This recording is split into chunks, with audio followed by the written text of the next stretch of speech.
Hello दोस्तों, कैसे हैं आप लोग। मैं रोहित कुमार ऑनलाइन स्टडी में आपका हार्दिक स्वागत करता हूं। आज मैं आपके लिए करंट अफेयर्स के कुछ महत्वपूर्ण सवाल लेके आया हूं। तो चलिए शुरू करते हैं। सवाल number 1, state goods and service tax SGST से प्रोत्साहन प्राप्त करने वाला भारत का पहला राज्य कौन सा है। ऑप्शन 1 गुजरात, 2 कर्नाटक, 3 तमिलनाडु, 4 केरल, 5 महाराष्ट्र। इसका सही जवाब दोस्तों ऑप्शन 1 गुजरात। गुजरात सरकार ने राज्य के लिए नई औद्योगिक नीति 2020 की घोषणा की, जिसकी अनुमानित औसत वार्षिक आय 8,000 करोड़ रुपए तक है, जो उद्योगों को प्रोत्साहन प्रदान करने के लिए है। इसका लक्ष्य अगले 5 वर्षों में उद्योगों को सब्सिडी के रूप में अनुमानित 40,000 करोड़ रुपए प्रदान करता है। नई नीति आत्मनिर्भर भारत अभियान के अनुरूप है। यह गुजरात औद्योगिक नीति 2015 की जगह लेता है। नई नीति के तहत गुजरात राज्य को माल और सेवा कर SGST से प्रोत्साहन देने वाला पहला राज्य बन जाएगा, जहां बड़े उद्योगों को पूंजीगत सब्सिडी के रूप में राज्य में विनिर्माण परिचालन स्थापित करने के लिए निर्धारित पूंजी निवेश FCI का 12% तक प्रदान किया जाएगा। सवाल नंबर 2, किस राज्य की कैबिनेट ने ग्राम स्तरीय सामुदायिक संस्थानों में महिलाओं के लिए 50% सीटें आरक्षित करने की नीति को मंजूरी दी है। ऑप्शन 1 मेघालय, 2 मणिपुर, 3 मिजोरम, 4 अरुणाचल प्रदेश, 5 असम। इसका सही जवाब है दोस्तों ऑप्शन 1 मेघालय। मेघालय के मुख्यमंत्री कॉनराड कोंकल संगमा ने ग्राम रोजगार परिषदों VECS के महिलाओं के लिए सीटों के आरक्षण पर नीति को पारित करने के लिए कैबिनेट की मंजूरी की जानकारी दी।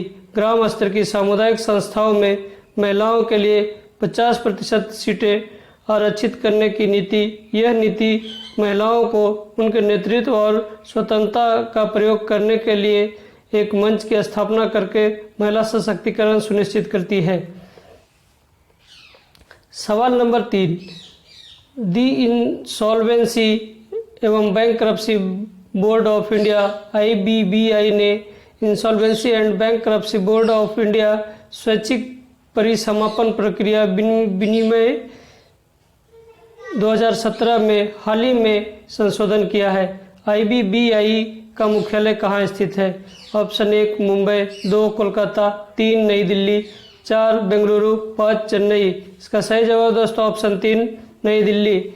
इंसॉल्वेंसी एंड बैंकरप्सी कोड 2016 का 31 की धारा 240 के साथ धारा 196 की उपधारा 1 के खंड द्वारा प्रदत्त शक्तियों के अभ्यास में insolvency and bankruptcy board of India IBBI ने insolvency and bankruptcy board of India परिसमापन प्रक्रिया के नियमों 2017 को insolvency and bankruptcy board of India स्वैच्छिक परिसमापन प्रक्रिया दूसरा संशोधन रेगुलेशन 2020 द्वारा किया। सवाल नंबर 4, अयोध्या में राम मंदिर किस वास्तुकला शैली में बनाया जाएगा। ऑप्शन 1 द्रविड़ शैली, 2 मुगल शैली, 3 नागर स्टाइल, 4 बेसारा स्टाइल, 5 कलिंग स्टाइल। इसका सही जवाब है दोस्तों ऑप्शन 3 नागरा स्टाइल शैली। PM मोदी ने प्रतीकात्मक रूप से उत्तर भारत के उत्तर प्रदेश के अयोध्या शहर में हिंदू देवता राम को समर्पित एक मंदिर का निर्माण कार्य औपचारिक रूप से शुरू करने के लिए 40 किलोग्राम चांदी की ईंट की आधारशिला रखी। मोदी ने राम जन्मभूमि मंदिर पर एक डाक टिकट भी जारी किया।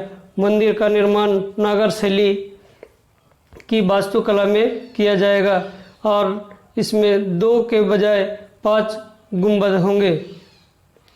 सवाल नंबर 5, 8 रुपये के भोजन उपलब्ध कराने के लिए किस राज्य सरकार ने इंदिरा रसोई योजना शुरू की है। ऑप्शन 1 कर्नाटक, 2 छत्तीसगढ़, 3 गोवा, 4 राजस्थान, 5 उत्तर प्रदेश। इसका सही जवाब है दोस्तों ऑप्शन 4 राजस्थान।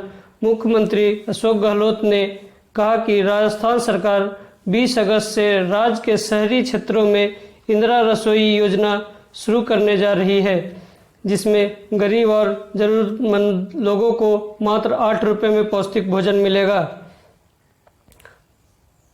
सवाल नंबर 6, सेबी IFSC के दिशा निर्देश 2015 में भारतीय प्रतिभूति और विनिमय बोर्ड सेबी द्वारा किए गए संशोधन के अनुसार क्लियरिंग निगम के लिए शेयरधारता सीमा कम से कम %% होनी चाहिए। ऑप्शन 1 47%, 2 49%, 3 51%, 4 53%, 5 उपरोक्त में से कोई नहीं। इसका सही जवाब है दोस्तों ऑप्शन 3 51%।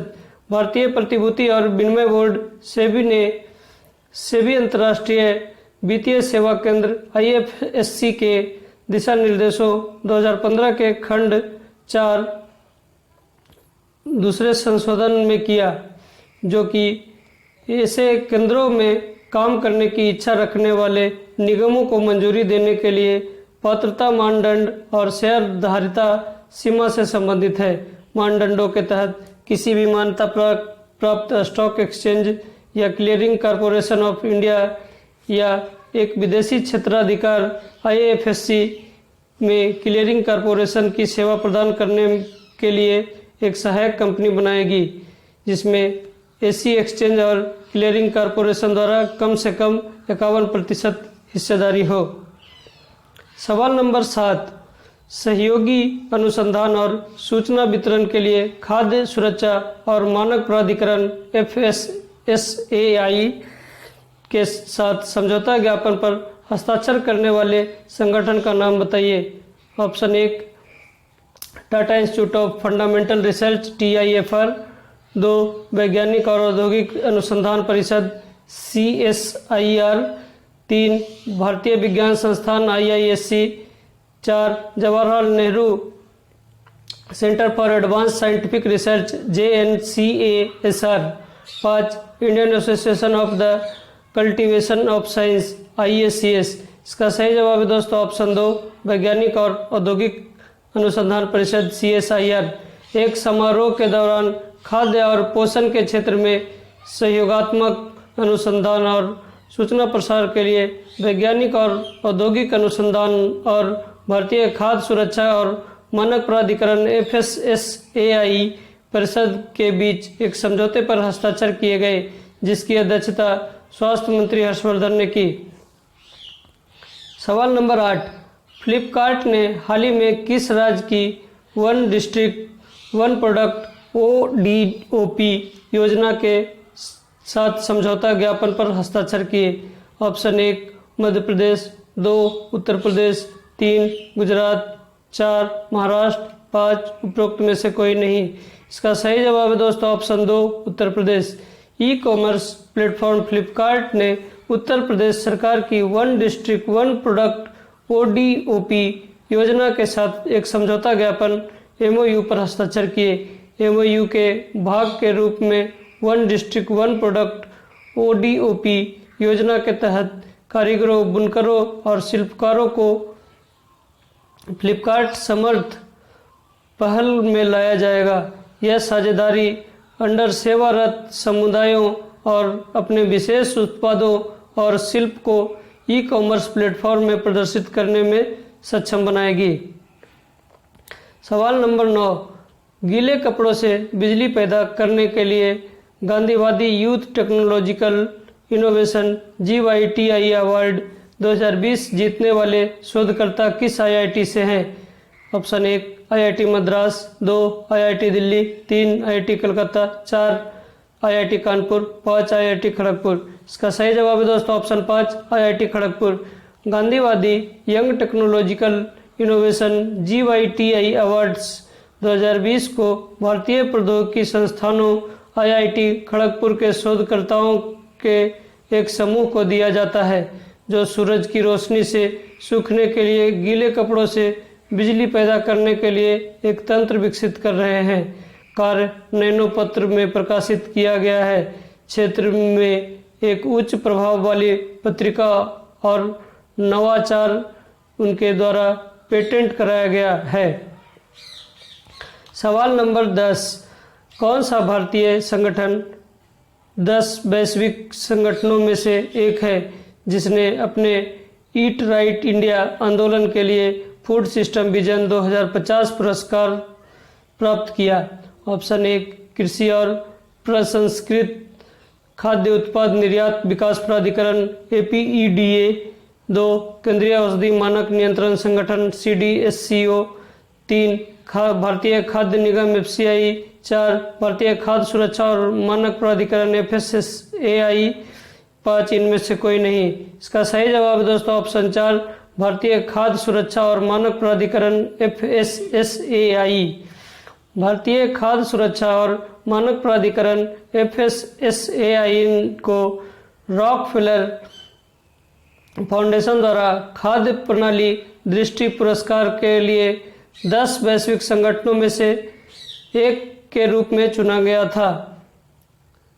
सेकंड म्यूज के साथ साझेदारी में और ईट राइट इंडिया के आंदोलन के लिए ओपन IDEO हैदराबाद स्थित गैर लाभकारी संगठन नदी फाउंडेशन फूड विजन 2050 पुरस्कार के लिए दुनिया में शीर्ष 10 विजनरीज में से एक था।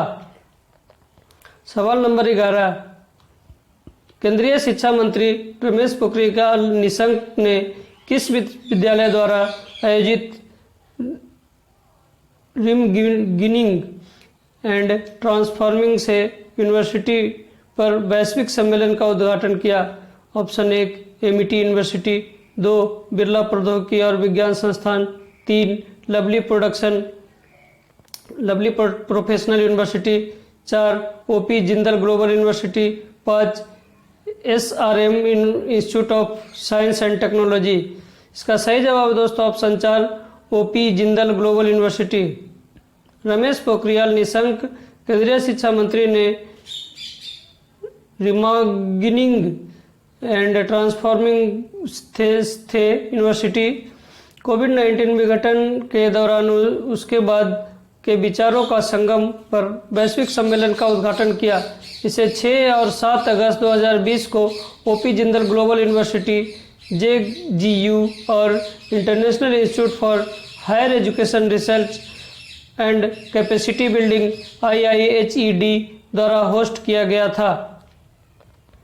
सवाल नंबर 12, भारत सरकार द्वारा निर्यात उत्पाद योजना पर शुल्क और कर की छूट के तहत छत की दरों के निर्धारण के लिए गठित समिति का प्रमुख कौन है? ऑप्शन 1 GK पिल्ले, 2 गौतम रे, 3 बाईजी परांडे, 4 अनुराग सिंह ठाकुर, 5 उपरोक्त में से कोई नहीं। इसका सही जवाब दोस्तों ऑप्शन 1 GK पिल्ले। भारत सरकार के वित्त मंत्रालय के तहत राजस्व विभाग ने निर्यात उत्पाद RODTEP योजना पर कर्तव्यों और करों के छूट के तहत छठ की दरों के निर्धारण के लिए सचिव GK पिल्ले की अध्यक्षता में 3 सदस्यीय समिति का गठन किया, जो अन्य सदस्य बाईजी पारांडे, सेवानिवृत्त केंद्रीय अप्रत्यक्ष कर और सीमा शुल्क के सदस्य, और गौतम रे कस्टम और केंद्रीय उत्पाद शुल्क के सेवानिवृत्त मुख्य आयुक्त हैं। धन्यवाद दोस्तों। अगर आपको ये वीडियो अच्छा लगा तो चैनल को लाइक करें, शेयर करें, कमेंट करें, सब्सक्राइब करें और बेल आइकन दबाएं ताकि हमारे आने वाले वीडियो का नोटिफिकेशन आपको सबसे पहले मिले।